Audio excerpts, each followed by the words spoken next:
ಶಾಲೆಗಳ ಸುವ್ಯವಸ್ಥೆಯನ್ನ ಕಾಪಾಡಿಕೊಂಡು ಅಗತ್ಯ ಸೌಲಭ್ಯವನ್ನು ಒದಗಿಸಬೇಕಾದ ಕ್ಷೇತ್ರ ಶಿಕ್ಷಣ ಅಧಿಕಾರಿಗಳ ಅವ್ಯವಸ್ಥೆ ಹೇಗಿದೆ ಮತ್ತು ಅವರು ಯಾವ ರೀತಿಯ ಆತಂಕದಲ್ಲಿ ದಿನ ದೂಡ್ತಾ ಇದ್ದಾರೆ, ಕೆಲಸ ಮಾಡ್ತಾ ಇದ್ದಾರೆ ಮಳೆಗಾಲದಲ್ಲಿ ಅನ್ನೋದಕ್ಕೆ ಸಂಬಂಧಪಟ್ಟಂತೆ ಒಂದು ಸ್ಪೆಷಲ್ ರಿಪೋರ್ಟ್ ಇದೆ, ನೋಡ್ತಾ ಹೋಗೋಣ.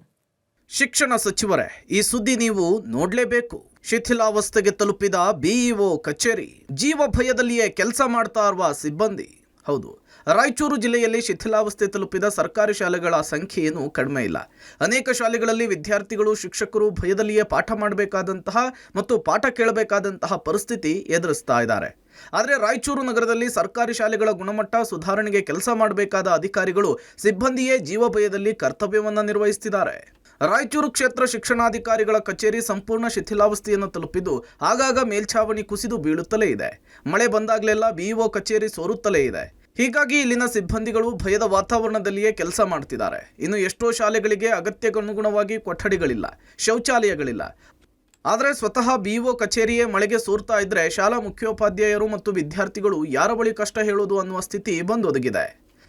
ರಾಜ್ಯದಲ್ಲಿ ಶಾಲೆಗಳ ಪ್ರಾರಂಭವಾಗುವ ಸಂದರ್ಭದಲ್ಲಿ ಶಾಲೆಗಳನ್ನು ಒಂದು ಸುಸಜ್ಜಿತ ಸ್ಥಿತಿಯಲ್ಲಿಟ್ಟು ಮಕ್ಕಳನ್ನ ಭಾಳ ಖುಷಿಯಿಂದ ಅವ್ರಿಗೆ ಶಾಲೆಗೆ ಬರುವಂಥ ಸ್ಥಿತಿಯನ್ನು ನಿರ್ಮಾಣ ಮಾಡಬೇಕಾಗಿತ್ತು. ಇವತ್ತು ಎಷ್ಟೋ ಶಾಲೆಗಳು ಶೀತಲಗೊಂಡವ, ಶಾಲೆ ಕೊಠಡಿಗಳು ಸರಿಯಿಲ್ಲ.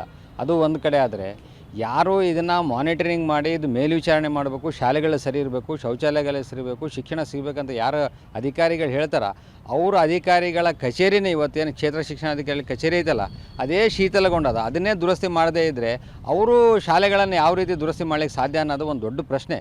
ಸುಮಾರು 30 ವರ್ಷಗಳ ಹಳೆಯ ಕಟ್ಟಡ ಈಗ ಸಂಪೂರ್ಣ ಶಿಥಿಲಾವಸ್ಥೆಯನ್ನು ತಲುಪಿದೆ. ಸಾಮರ್ಥ್ಯ ಸೌಧ ನಿರ್ಮಾಣಕ್ಕಾಗಿ 5,50,00,000 ರೂಪಾಯಿ ಅಂದಾಜು ಪಟ್ಟಿಯನ್ನು ತಯಾರಿಸಿ KKRDBಗೆ ಶಿಕ್ಷಣ ಇಲಾಖೆ ಈಗಾಗಲೇ ಕಳುಹಿಸಿಕೊಟ್ಟಿದೆ. ಆದರೆ ಯಾವುದೇ ಪ್ರಯೋಜನವಾಗಿಲ್ಲ. ಇನ್ನು ಪಕ್ಕದ ಸರ್ಕಾರಿ ಬಾಲಕಿಯರ PU ಕಾಲೇಜಿಗೆ ಸ್ಥಳಾಂತರಗೊಳ್ಳಲು ಅನುಮತಿ ಪಡೆದಿದ್ದಾರೆ. ದುರಂತ ಅಂದರೆ ಆ ಕಾಲೇಜು ಸಹ ಮಳೆ ಬಂದಾಗ ಸೋರ್ತಿದೆ. ಇತ್ತ ಕಚೇರಿಯ 13 ಸಿಬ್ಬಂದಿ ಈಗ ಹೊಸ ಕಟ್ಟಡವನ್ನು ಕಟ್ಟಿಕೊಡಿ ಅಂತೇಳಿ ಸರ್ಕಾರಕ್ಕೆ ಮನವಿ ಮಾಡಿದ್ದಾರೆ.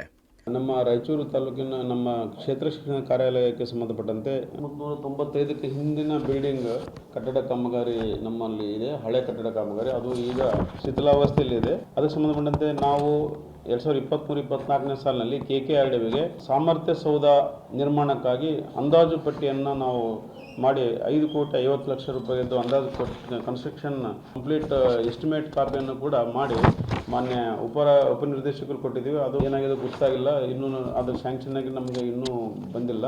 ಮಾನ್ಯ CO ಸಾಹೇಬರ ಒಂದು ಪರ್ಮಿಷನ್ ತಗೊಂಡು ಪಕ್ಕದ ಸರ್ಕಾರಿ ಪದವಿ ಪೂರ್ವ ಕಾಲೇಜು ಕನ್ಯಾ ಗರ್ಲ್ಸ್ ಕಾಲೇಜಿನಲ್ಲಿ ನಾವು ಅದನ್ನು ಹೋಗಬೇಕಂತೇಳಿ ಪರ್ಮಿಷನ್ ತೊಗೊಂಡಿದ್ವಿ. ಅದು ಕೂಡ ಕಟ್ಟಡ ಸೋರ್ತಾ ಇರೋದು ನಮಗೆ ಗಮನಕ್ಕೆ ಬಂತು.